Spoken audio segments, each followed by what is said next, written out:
Good morning, good afternoon, good evening, depending the place you are in the world. Welcome to a new coffee with Cabana, un café con Cabana in Spanish. And you see, I moved here. I came to Miami, beautiful weather, but I didn't come here because of the weather. I came here because I want to talk with Rabbi Yuli Jacobs. She's a special person, a real special person. She's a head of the Tikvah Center, a place of hope and possibility for the whole community in Southern Florida. So welcome to the show, Julie Jacobs, and we will have, some minutes to talk about what you're doing at the Tikvah Center, and it's important to go into those details. So welcome here. Thank you for having me. It's an honor and a pleasure to know you. Thank you very much. And let me remember something about that. Something we talked, days ago about David, small kid. He first arrived to Tikva Center.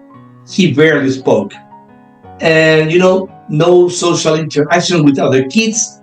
And today he greets his classmates and participates in his class. And it's more important he can do, and he can follow a Shabbat ceremony.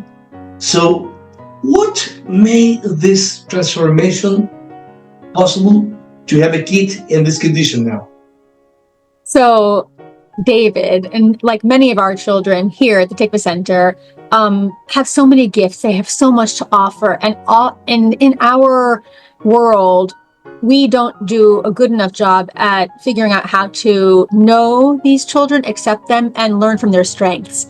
So when we decided to open a program over 10 years ago for children with autism or on the autism spectrum, it was because we wanted to offer an opportunity for them to be a part of a community as any other child and show others their gifts and their strengths. So it's something that's very close to my heart, that we're able to open our arms, open our doors with excellent academics, amazing teachers, and having these children come into our program to feel comfortable so that they can figure out themselves in this environment and be with others who they can look up to and who accept them for who they are. So it's this kind of combination of the academics, of the space, the inclusion, and also the one-on-one education they're getting within a Jewish environment where they're coming to services and they're not being reprimanded for making noises in the synagogue. They're being welcomed and they're being taught to meet others. And we're educating our community as well so that we can look at people for who they are and what their strengths are. And it's... Okay, but you mentioned a word, it's program, and I don't think it's just a program. There's something behind that program that brings these kids, these children with autism, and you give some tools, you give support, and you give love. And it's very important if you can tell us how this, what you call a program, and it's not just a program, how does it work? Because it's amazing. Sure. Well, from the very beginning, I started the program with other experts in the field, the program, right? So that we could be a place where we could welcome these children, right? So it's a combination of the heart, the knowledge, the understanding, and the idea behind it is that we hire teachers who understand how to work with our children and who are trained in that. And they come in and we have this very unique space where we work with our neurotypical children and the teachers in those classrooms to get to know the children as well. So the idea behind it is that they're included in everything that we do. So it's kind of it is a way of life, right? It is another way of looking at education, so that we're looking at every child individually.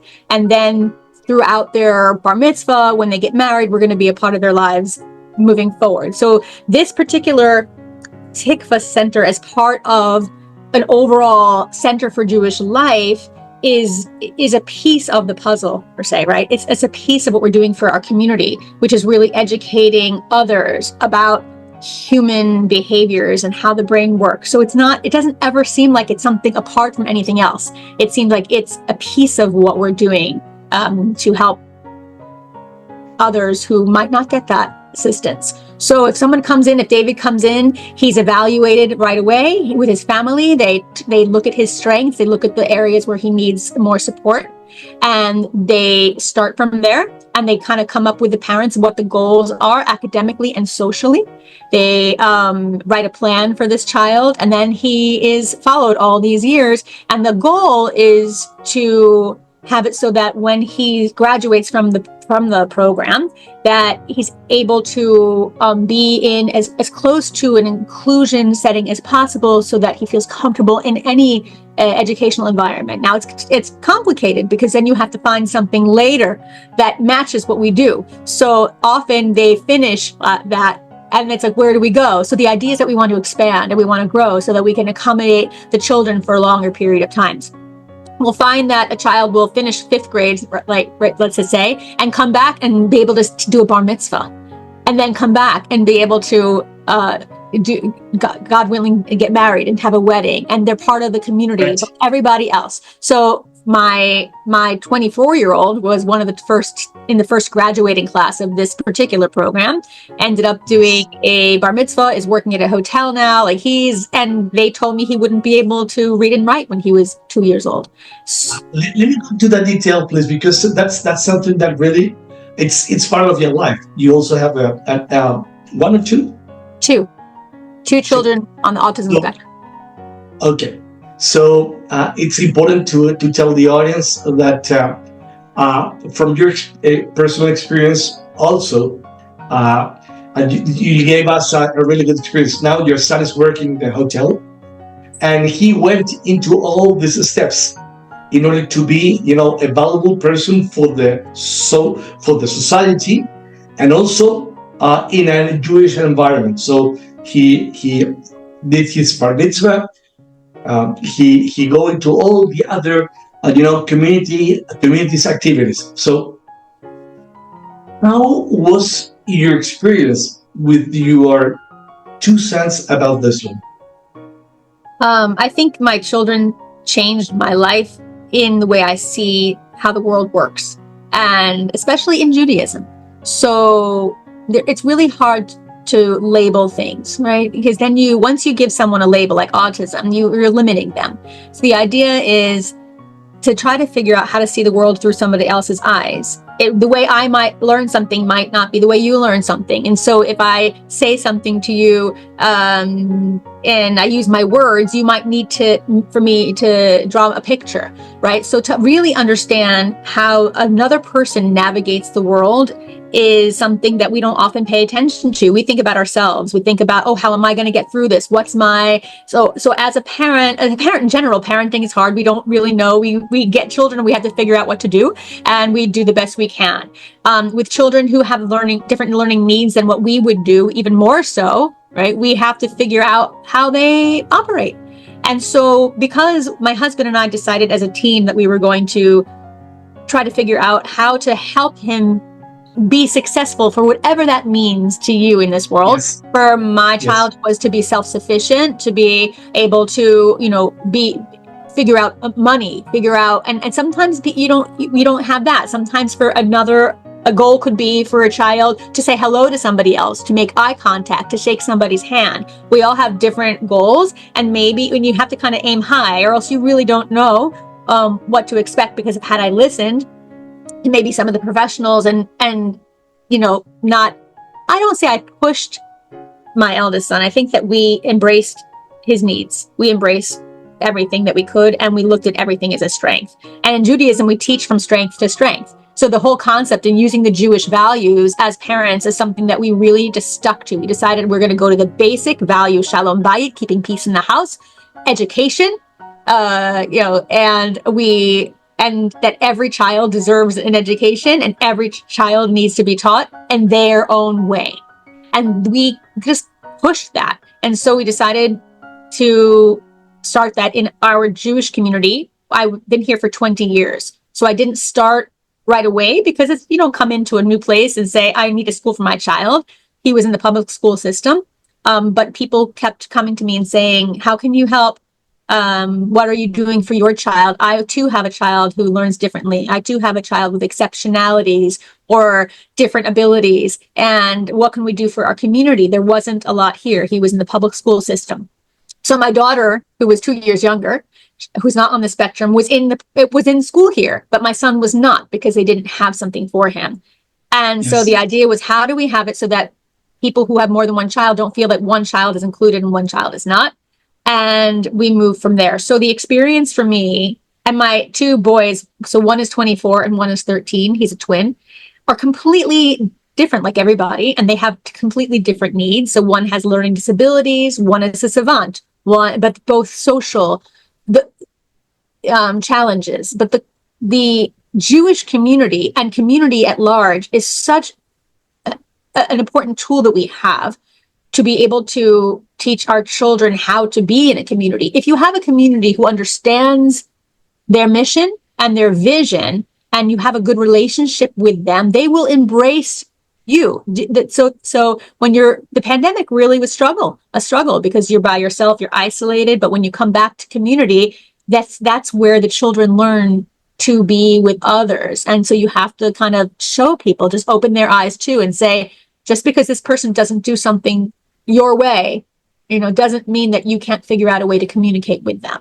So, you go to the point, and there's so many important messages that you gave us.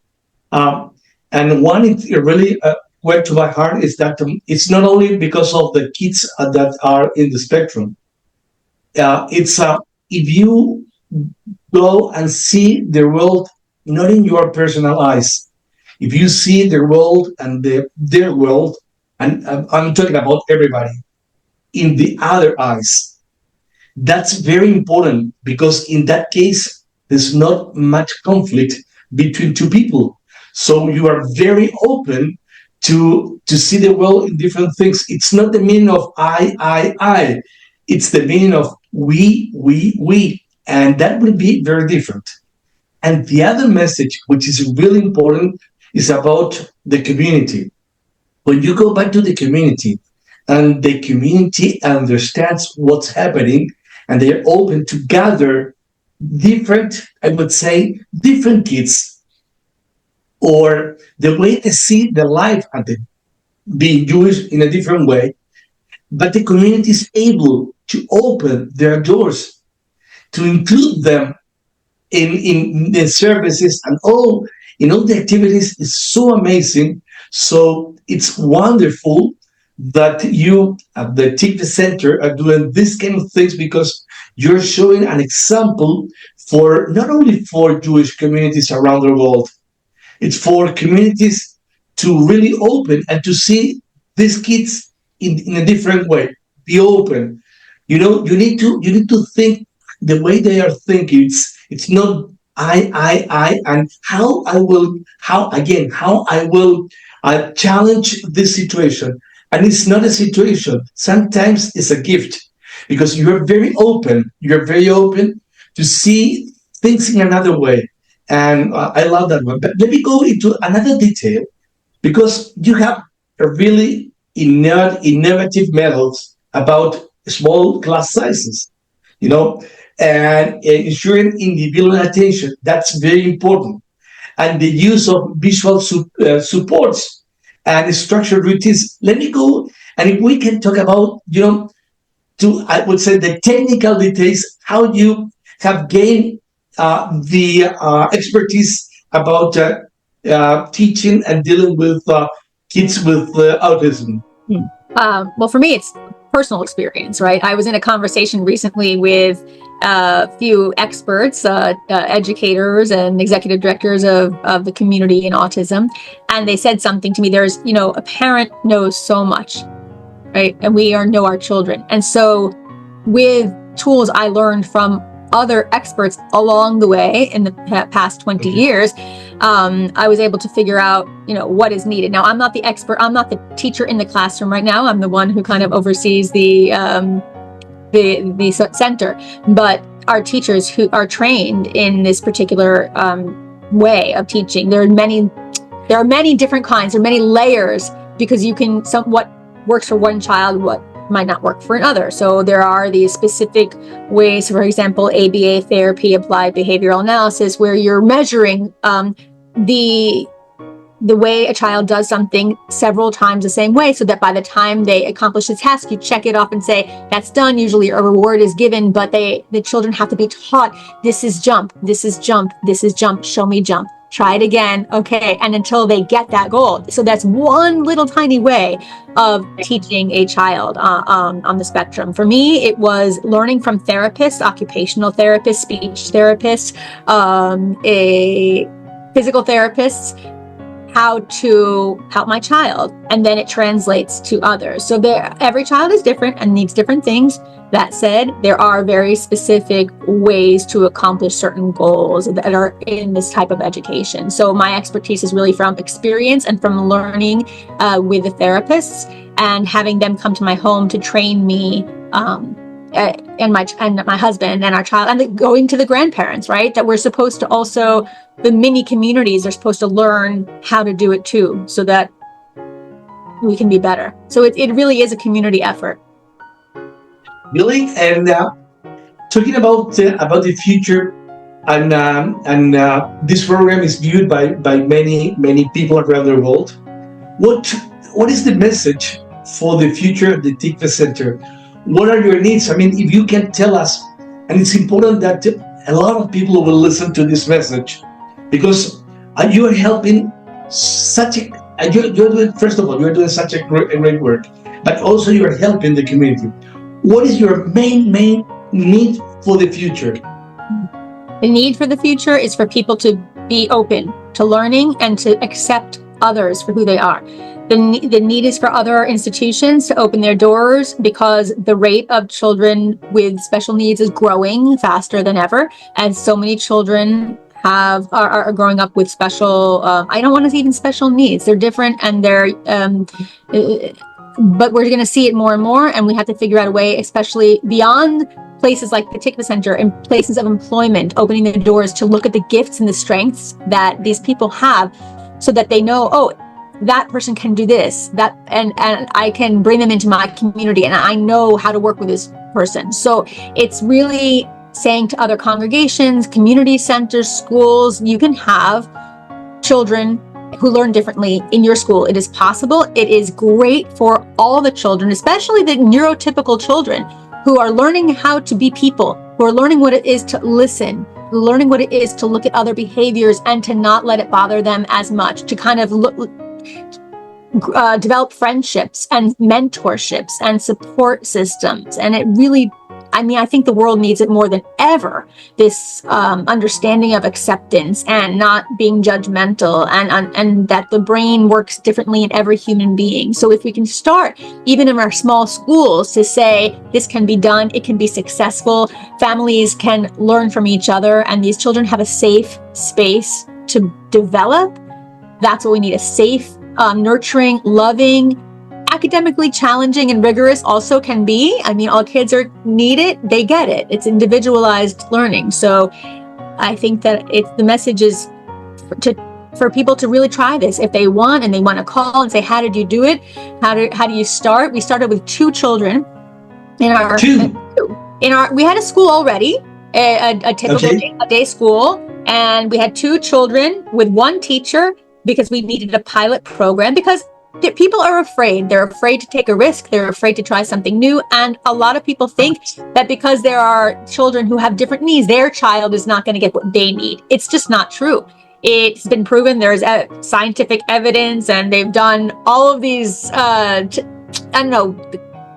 studies that show that the neurotypical child develops this sense of human strength and depth, because they're working with children from an early age who are different there.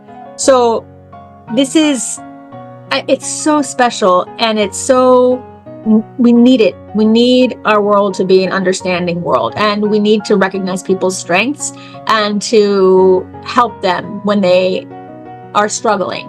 And the more and more we do this, the more natural it will be. And we won't look at it as we're including others. It will just be. And I think it goes through with Judaism as well. It all translates into the Jewish people and who we are and the strength that we are, and the people who see us in the outside world and say, what is this people? And the growth, and I know I'll go into a different topic, but it does go into this idea of anti-Semitism and how people judge others based on what they think and what they've learned, but they're not with the people, so they don't know, and they don't know who we are. So it all relates in a roundabout way to doing God's work, really, and to not be afraid, but to be in awe. To change that word, which is the same word in Hebrew, is norah. It's the yamim noraim, like the holy days are. It also means to fear, but we're not supposed to fear. We're supposed to be in awe. We just have to change it. Like if we can be in awe of the children who have an exceptionality as exceptional, then you change your mentality. And people, it's hard to do. It's hard work to think that way. It's much easier to kind of go with everybody else, but to kind of change it and say, I'm not afraid. I am in awe of this brain. I am in awe of this heart, of this pure child, of this family who needs our support. Everything shifts. Julie, how many kids do you have? Because you started with 2, and how many kids? Because no, message was good. But how many kids do you have now? We have now 30 with a wait list. So there are 30. Yes, there are 30 children in the Tikvah Center, and we keep it small because we have a smaller day school, a neurotypical. So we want to make sure that the ratio is appropriate, because we're not only in a school for exceptionalities. We're a typical day school that's an excellent day school in a really great community center for Jewish life, and we have a section of our school which is geared toward these children or children who have this different learning needs. And the idea is that we want to keep it the ratio of the mentors and the role models appropriate so that everyone benefits. So unless our day school grows, which we are growing our day school as well, that's when the Tikvah Center can grow, so that we can expand to, hopefully, God willing, 6th grade, 7th grade. We've been a school for 40 years, our day school, and the Tikvah Center is about, I want to say, 12 years or so. I think, yeah. 12 years. Yes. So, I mean, from 2 to 30 in 12 years, and if you see mathematics, it's a great. It is. Okay, Julie, time is flying, and we need to go and end this podcast, which has been, very good for our heads. Also to give a message to all the communities around the world. And let me finish with this one. The power of Tikvah Center isn't just changing lives. It's providing inclusion workers. Does it make sense for you? And that message is very open to all the communities around the world. Guys, you need to try. You need to be very open. You need to see people not in your eyes. You need to see people in their eyes. And you need to be very open to listen to everybody, because that's life about. So, Julie Jacobs, thank you very much for being in One Coffee with Kavanagh. And it was our honor to have you here. And guys, we are increasing the number of viewers, the number of subscribers. And I really appreciate to all our guests coming to the show. We will have another nice show in another place around the world. Thank you very much, Yuli, and see you. Bye. Thank you so much.